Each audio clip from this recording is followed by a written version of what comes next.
Mr. Speaker-elect, on behalf of the whole House, may I congratulate you on your re-election. At least someone got a landslide. And may I also congratulate you on becoming the first Speaker since the Second World War to be re-elected 3 times. In your tenure so far, you have been a great champion of backbenchers, ensuring that every member of this House has the opportunity to speak and to be heard in representing the people they serve. This is such an important part of the way our democracy is upheld in this House, and I know you will continue in this vital role in the future, just as you have in the past. Let me also thank my right honourable friend, the member for Rushcliffe, for assuming the chair for this election, and let me welcome his return as the father of the House. He has, as you and others have said, Mr. Speaker-elect, had a long and distinguished career in his service to his constituents and to this country. And if I may say to him, it is very good to see him back here where he belongs. Yeah. But it may not surprise him that I intend to be difficult today and break with tradition by not only welcoming him as the father of the House, but also welcoming the returning mother of the House. Yeah. The Right Honourable Member for Camberwell and Peckham has been a great advocate for increasing the number of women in Parliament. Yeah. And I'm sure she will join me in celebrating the fact that there are now more women MPs than ever before. Yeah. And as we welcome new members on all sides of the House, we should also celebrate the fact that we now have a record number of MPs from black and minority ethnic backgrounds, including the first ever female Sikh MP, the Honourable Member for Birmingham Edgbaston. Yeah. We also have more disabled MPs and more LGBT MPs, and I hope that together we will continue to build on the progress that we have made in previous parliaments to fight against discrimination in all its forms and to make our politics more representative of all the people we serve. Yeah. For while there is further to go, if there is one outcome from this election we can all welcome, it is surely this, that today we have the most diverse and most representative Parliament in our history. Yeah. Mr. Speaker-elect, I know that members across the House will also want to pay tribute to their predecessors. We will all miss former members not returned to this House, but we welcome our new colleagues. Being a member of this House is a great privilege that requires dedication and often personal sacrifice, and everyone in this chamber does it because they want to serve the public.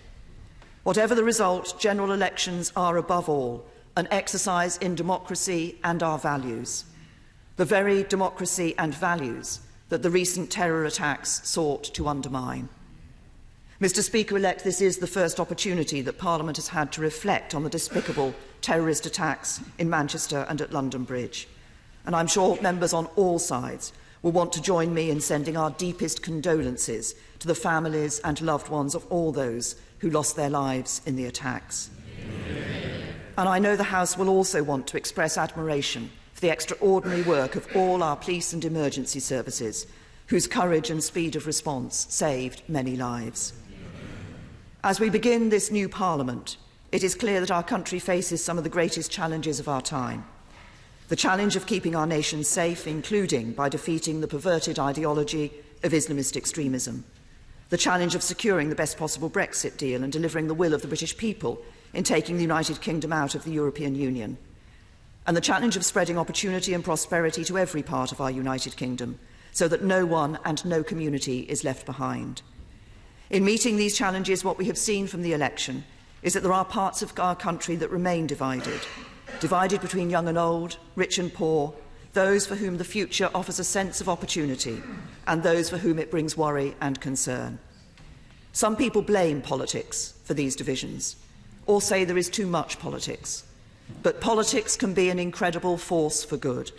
Conducted in the right way, it can be how we resolve our differences, how we deal with injustices, and how we take, not shirk, the big decisions. It's not always glamorous or exciting, but at its best, the duty we share as politicians to serve others in confronting these challenges is a truly noble calling for us all.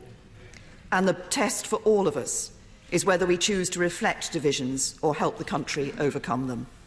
So let us choose in this Parliament to conduct ourselves in a manner fitting to this moment, to debate, to disagree, but in doing so we recognise we all want to see a Britain that is stronger, fairer and safe and secure for our children and grandchildren. And that our shared values, interests and ambitions can and must bring us together. As we face difficult challenges ahead, let us come together in a spirit of national unity to keep our country safe and build a stronger, fairer and more prosperous future for everyone in every part of our United Kingdom. Mr. Speaker, thank you very much, and I follow the Prime Minister in the remarks she made about the importance of the work we all have to do in this Parliament, and I'll come back to that in a moment. But firstly, I want to congratulate the Honourable Member for Rushcliffe on becoming Father of the House. He seemed to me to be a very well-established MP when I entered the House 34 years ago. And I've never quite forgotten the image of the member for Rushcliffe in the tea room, wearing hush puppies, eating bacon sandwiches, drinking super-strength lager and carrying a cigar whilst taking a break from a debate on healthy living.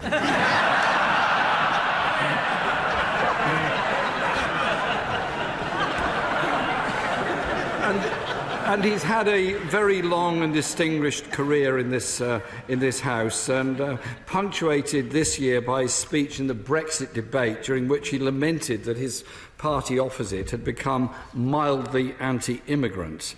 How new a development that might be is open to debate, but I'm sorry to note that it's also, to put it generously, at best mildly anti-worker, anti-disabled people, anti-pensioner and anti-young person as well.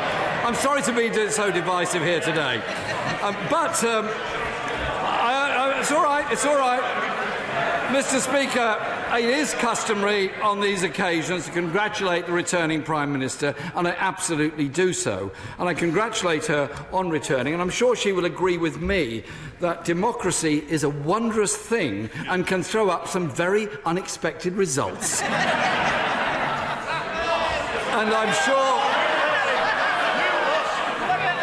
I'm sure we all look forward to welcoming the Queen's speech just as soon as the coalition of chaos has been negotiated.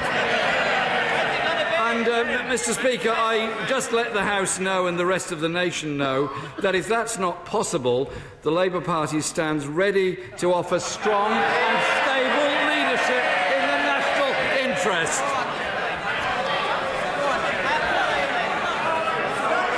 I want to warmly welcome, Mr. Speaker, all new members to this House.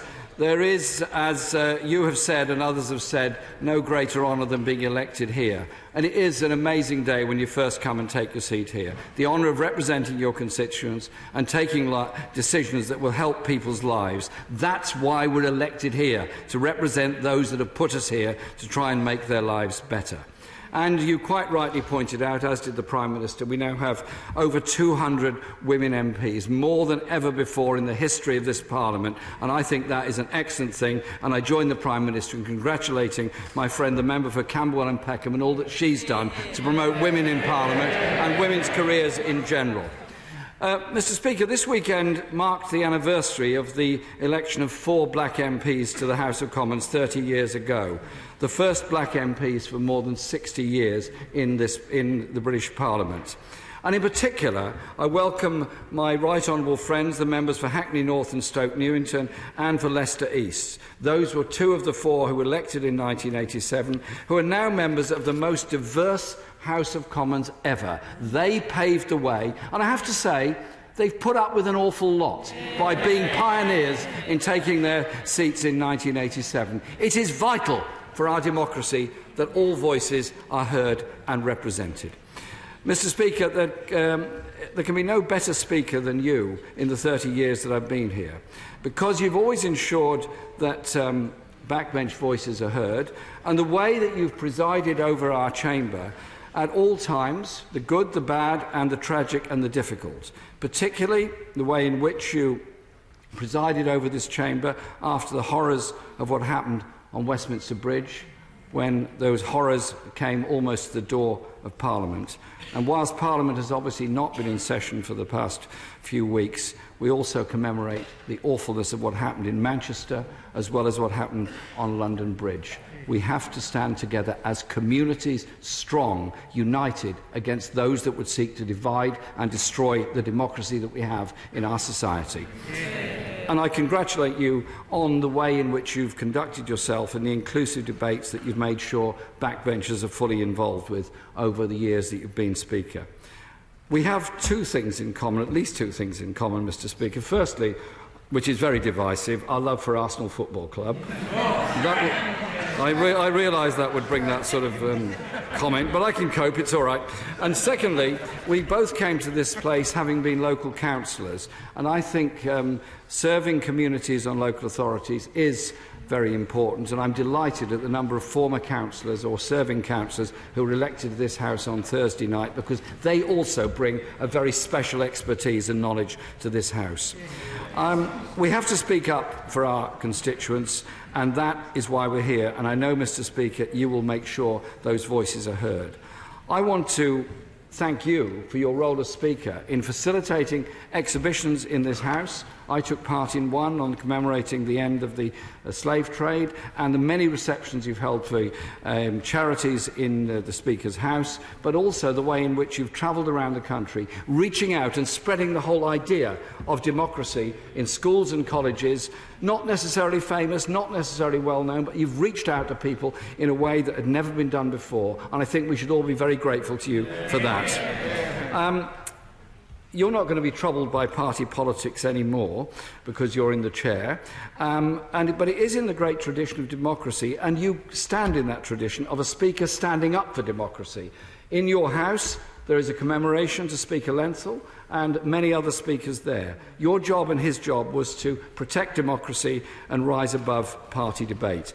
I just hope now we can have that real debate in the future, whenever those benches opposite might be in a position to take part in those debates. Mr. Speaker, we look forward to this Parliament, however short it might be, that we can be the voice for change in our society, because more people, particularly young people, than ever before took part in this recent general election. They took part because they wanted to see things done differently in our society. They wanted our Parliament to represent them and deliver change for them.